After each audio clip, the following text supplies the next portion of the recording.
Hello students, कैसे हो आप लोग? बेटा ठीक हो? तो आज हम करेंगे सब्जेक्ट वर्ब एग्रीमेंट का रूल नंबर 17। अब थोड़े ही रह गए, उसके बाद एक्सरसाइज पे चलेंगे। तो स्टार्ट करने से पहले मेरी आप लोगों से ये रिक्वेस्ट है कि प्लीज मेरे चैनल को लाइक और सब्सक्राइब जरूर करें। तो चलो करते हैं रूल नंबर 17। रूल नंबर 17 है हमारे पास,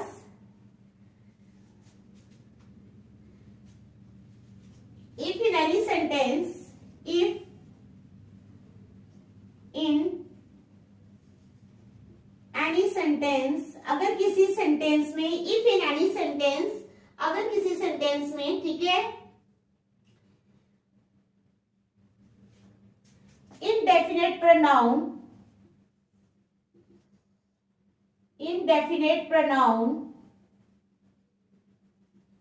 one is used as a subject,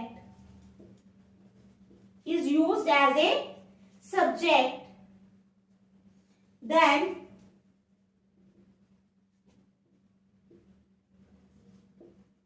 singular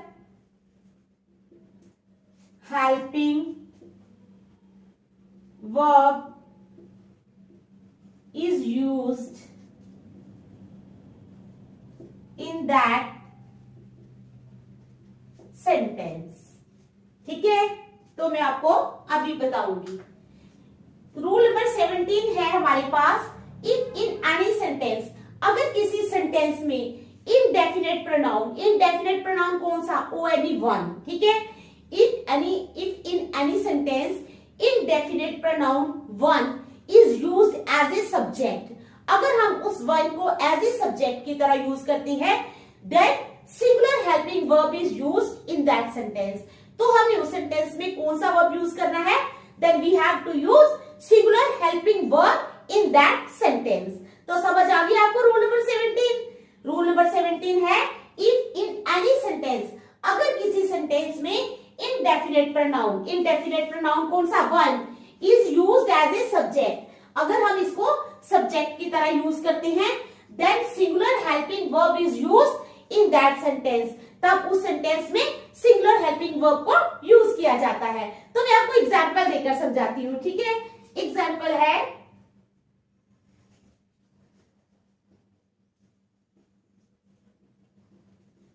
one have to take care of his health. One has to take care of his health। ठीक है, ये मैंने एग्जाम्पल लिखी है।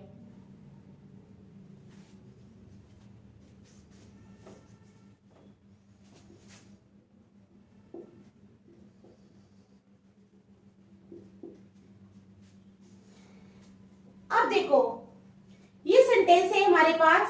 अब इन्होंने बोला if in any sentence indefinite pronoun one is used in both the sentences.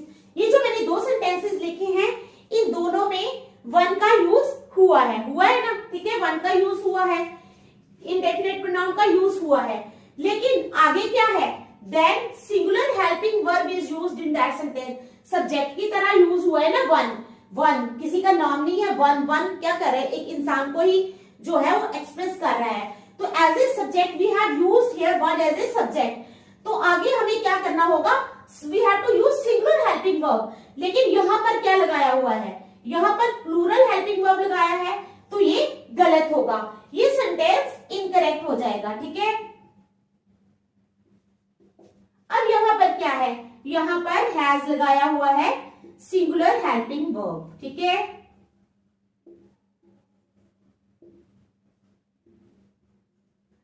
समझ आई आपको? सिंगुलर हेल्पिंग वर्ब जो है ये हैज लगाया हुआ है, और साथ में सिंगुलर प्रोनाउन वन है, तो one has to take care of one's health, तो ये सेंटेंस हमारा करेक्ट होगा। ये है हमारा rule number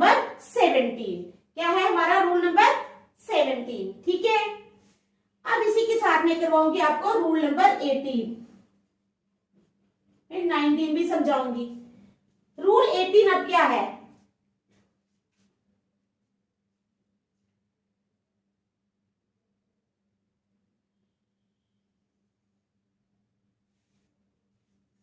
if in a sentence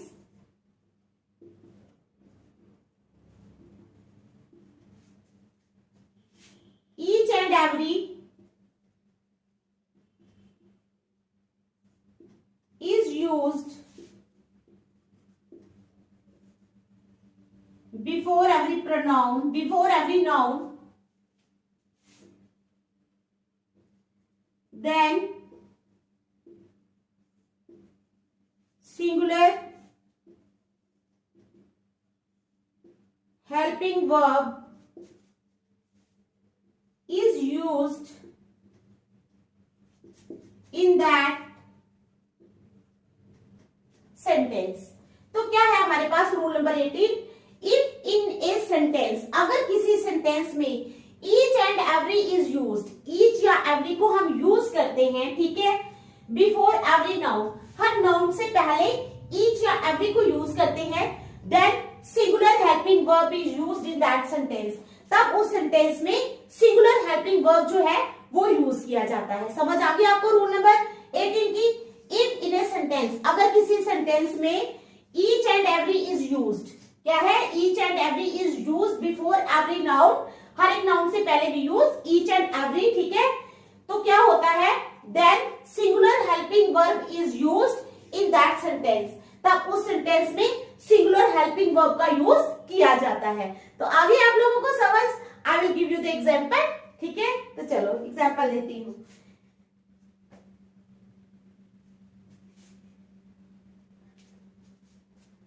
Each boy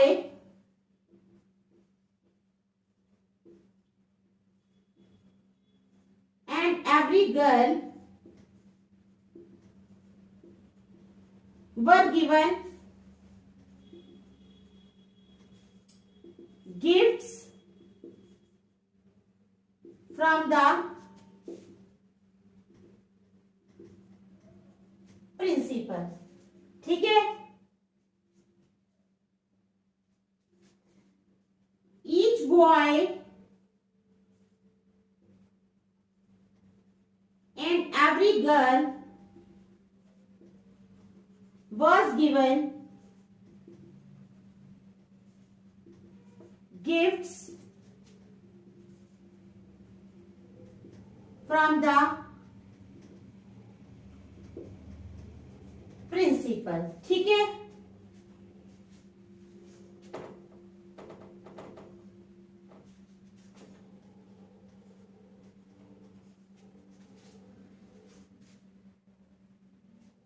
अब देखो each and every, each and every तो दोनों में यूज हुआ है, यहां बॉय के आगे ईच लगा है, यहां गर्ल के आगे एवरी लगा है, समझ आ गई? यहां भी बॉय के पहले ईच यूज किया गया है, गर्ल से पहले एवरी यूज किया गया है, लेकिन अभी फिर मैंने आप लोगों को वही बात आ गई ना, हम लोगों ने रूल के अकॉर्डिंग चलना है। If in a sentence each and every is used before every noun, then singular helping verb is used in that sentence, तब उस सेंटेंस में हमें सिंगुलर हेल्पिंग वर्ब को यूज करना है, ना कि प्लूरल हेल्पिंग वर्ब को। तो यहाँ क्या है फर्स्ट सेंटेंस में? Each boy and every girl were given gifts by the principal, were जो है ये प्लूरल हेल्पिंग वर्ब है, तो ये सेंटेंस हमारा जो होगा ये इनकरेक्ट होगा। क्या होगा? इनकरेक्ट होगा।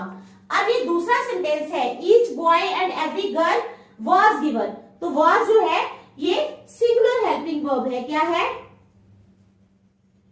सिंगुलर हेल्पिंग वर्ब है, तो ये सेंटेंस जो है ये हमारा करेक्ट होगा। तो देख लो आप इन रूल्स को, ठीक है, देखो अच्छी तरह।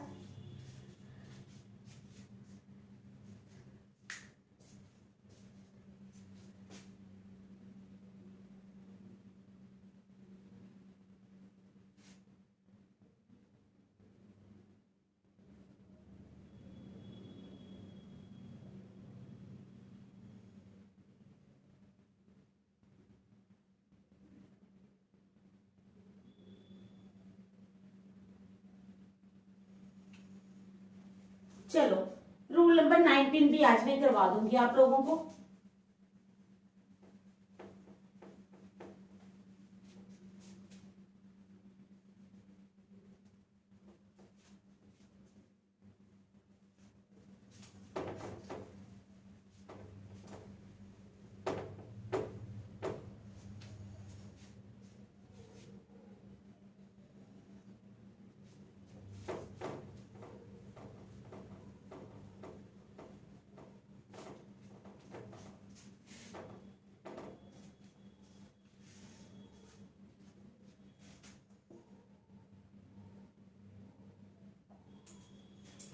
तो अब हम करेंगे रूल 19। अब मैं कुछ फ्रेजेस लिख रही हूं, ठीक है। If in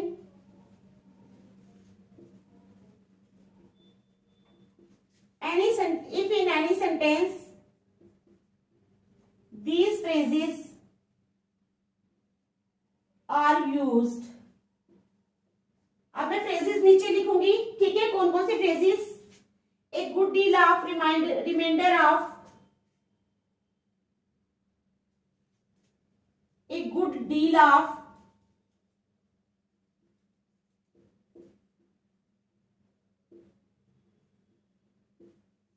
remainder of, most of, a number of,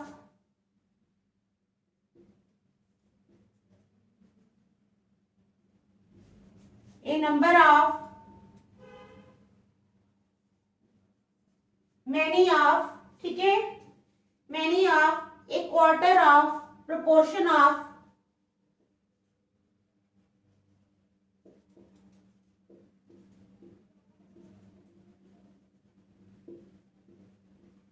proportion of, none of, a great deal of, none of,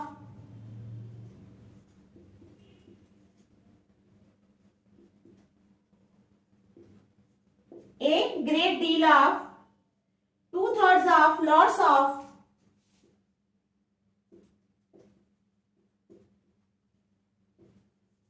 two-thirds of, lots of, plenty of, some of, majority of,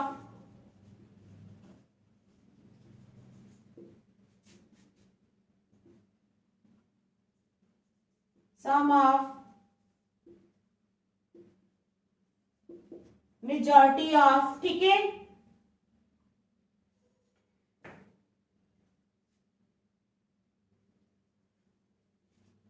of, ठीक है। Used ये मैंने बताया, etcetera, ठीक है। If in any sentence these phrases are used, then तब क्या होता है? Verb is used according to the noun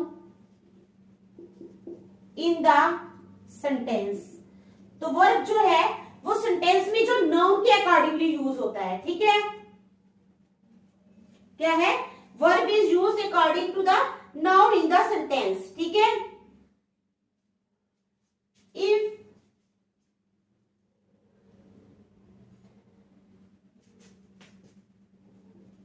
the noun coming after of, ये फ्रेजेस है ना, इन सबके बाद ऑफ लगा हुआ है। तो if the noun coming after of, of के बाद जो नाउन आता है वो प्लूरल होता है, इज प्लूरल। अगर वो प्लूरल होता है then plural helping verb is used, then plural helping verb is used। But if the noun coming after of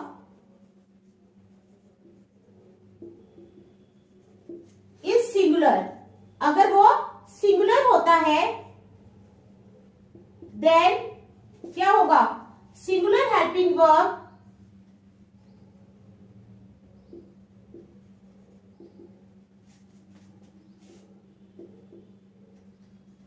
is used।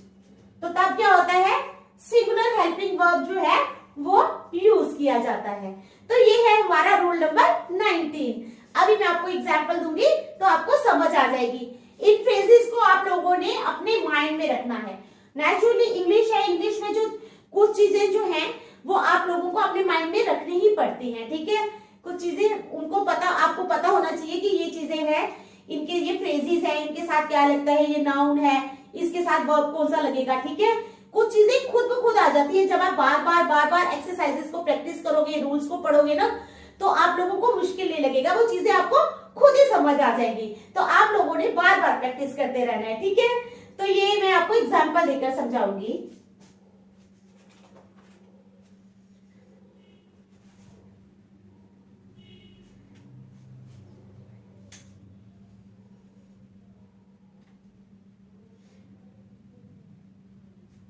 Two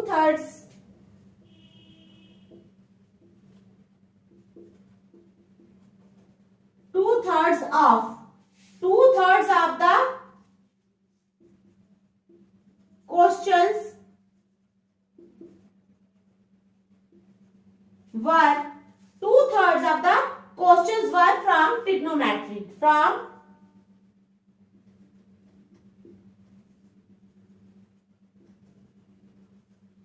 Two-thirds of the questions were from trigonometry. आप बताओ two thirds, ठीक है। Two thirds ये two thirds of है phrase, ठीक है। तो यहाँ पर टू थर्ड्स ऑफ का यूज हुआ है। उसके बाद हमने देखना है कि जो नाउन है हमारा, ठीक है, क्या है ये नाउन है, ये सिंगुलर है या प्लूरल है। ये क्वेश्चंस है तो ये प्लूरल काउंटेबल नाउन है। क्या है, प्लूरल काउंटेबल नाउन है। तो अब मैंने यहाँ पर लिखा है कि if the noun coming after of is plural, अगर ऑफ के बाद जो नाउन आता है वो प्लूरल होता है।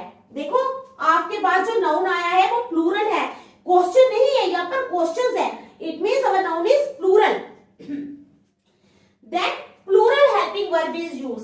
तो हमने यहाँ पर प्लूरल हेल्पिंग वर्ब ही यूज किया है, प्लूरल हेल्पिंग वर्ब, ठीक है। तो ये सेंटेंस हमारा बिल्कुल करेक्ट है। क्या है, करेक्ट है। अब आपको समझ आ गई होगी रूल नंबर 19 की भी, ठीक है। तो आज हम यहीं तक रखेंगे, नेक्स्ट हम कल करेंगे। Thank you.